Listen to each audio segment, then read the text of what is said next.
Thank you, so Mr. Ahmed Raja Yusufi and Ms. Rajia Gilani for joining our show. And it's such a pleasure to have you here on this fresh new episode on this Monday. So welcome. Our pleasure.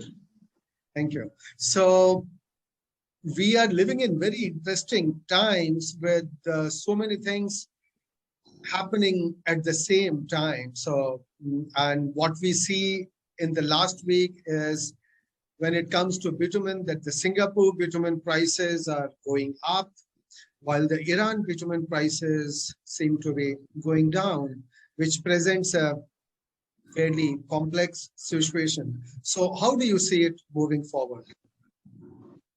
Actually, Iran bitumen price is observing a downward trend, mainly because of two reasons. The first reason is the strong value of USD against our national currency, real. And secondly, we can say that there wasn't any significant demand in the market.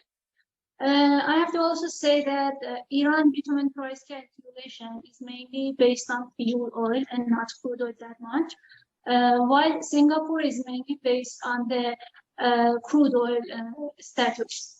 Also, there wasn't any significant demand in Singapore too, but the only reason of observing a high price of bitumen prices in Singapore mainly can be attributed to the situation of crude oil that we faced and observed in the recent days.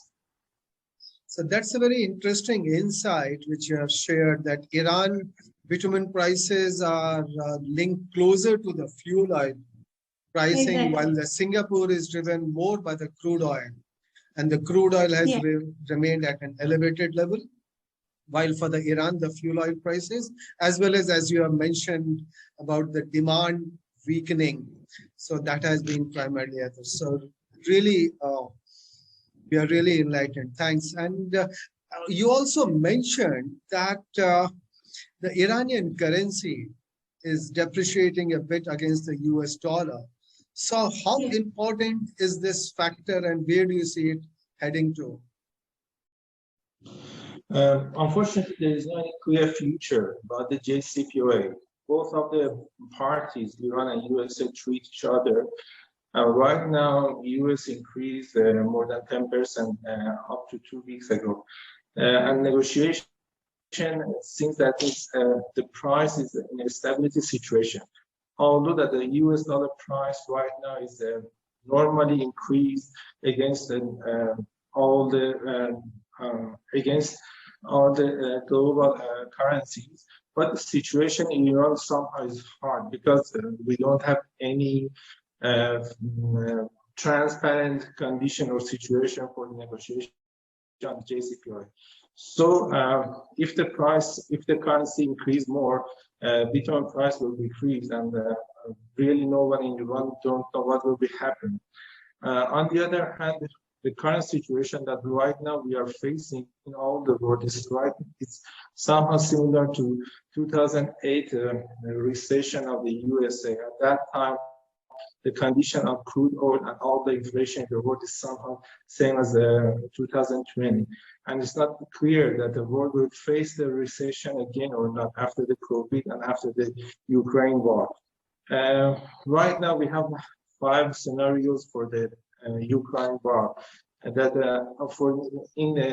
all the 5 scenarios, one of them is for Ukraine and 4 is for Russia, and each of them has a different output for the crude oil prices. But normally, the situation in Iran is somehow complicated due to the fuel oil, due to the currencies, and also the situation in the world also is too complicated.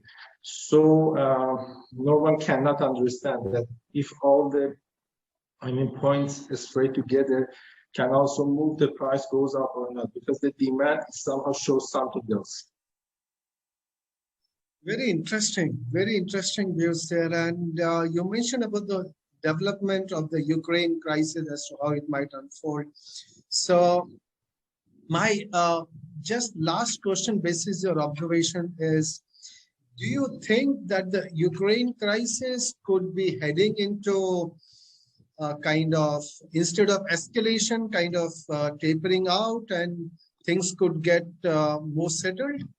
Although it's very difficult, but still, how do you say it? You see, we can also see the affection of the Ukraine war on the food even. Also, India trying to ban exporting of seeds, also rice or sugar, because they think that it's a treatment on the food.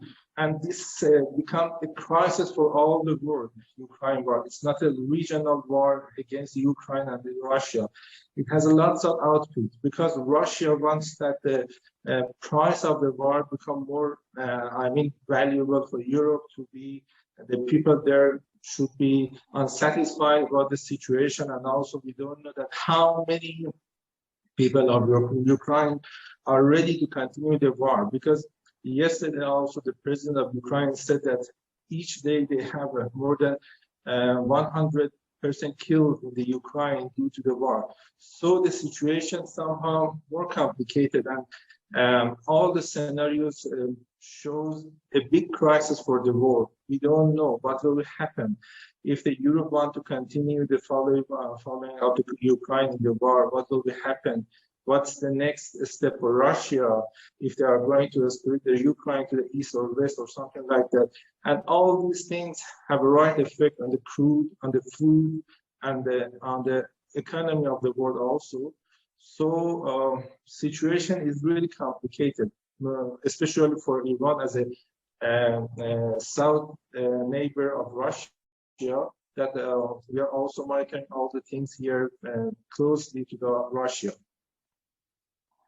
Thank you. Yes, we live in very complex and interesting times, and it will take a while for us to get to some clarity as to how things are likely to pan out. So thank you once again for sharing your brilliant insights into it. And Thank you. we look forward to seeing you again.